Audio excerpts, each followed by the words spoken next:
Viewers, আমি Faisal Ahmed Faisal tips and ট্রিক্সের পক্ষ থেকে আপনাদের স্বাগতম। তো আশা করি আপনারা সবাই ভালো আছেন। আজকে আমি আপনাদের জন্য আরও একটি ইন্টারেস্টিং প্রোডাক্ট নিয়ে আসছি, আর সেটি হচ্ছে ওয়াইফাই রেঞ্জ এক্সটেন্ডার বা ওয়াইফাই রিপিটার।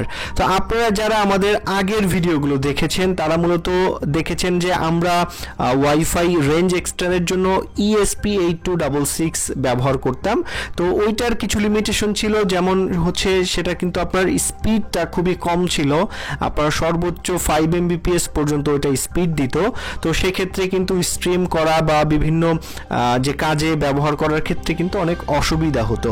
তো ওই অসুবিধার কথা মাথায় রেখে আমরা যে কাজগুলো করেছি সেটি হচ্ছে যে টিপি লিঙ্কের পুরাতন রাউটারগুলো আছে 841N, তো এই রাউটারগুলোকে আমরা মডিফাই করে আপনার যে WRT যে ফার্মওয়্যার আছে ওপেন WRT, তো এই ফার্মওয়্যার দিয়ে আমরা রিপিটার হিসেবে প্রোগ্রাম করে আপনাদের কাছে নিয়ে আসছি। তো এইটাকে আপনারা ওয়্যারলেসলি ওয়াইফাই রেঞ্জ এক্সটেন্ডার হিসেবে ব্যবহার করতে পারবেন।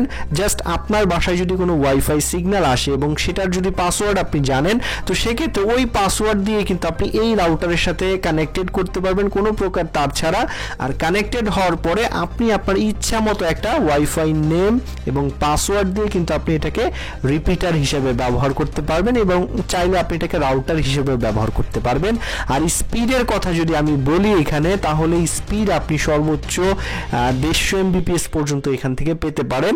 আর এটা সম্পূর্ণ টেস্টেড, আর আমরা এই ডিভাইসগুলো পুরাতন ডিভাইসগুলো নিয়ে এসে এটা প্রোগ্রাম করে চেক করে তারপরে আমরা দিয়ে থাকি। আর এটার সাথে আপনার একটি রাউটারের যে চার্জার আছে সেটাও পেয়ে যাবেন। তো যারা নিতে ইচ্ছুক ওয়েবসাইট থেকে অর্ডার করবেন hackshopbd.com থেকে, বা সরাসরি আমাদের যে স্ক্রিনে নাম্বার আছে সেটা থেকে যোগাযোগ করে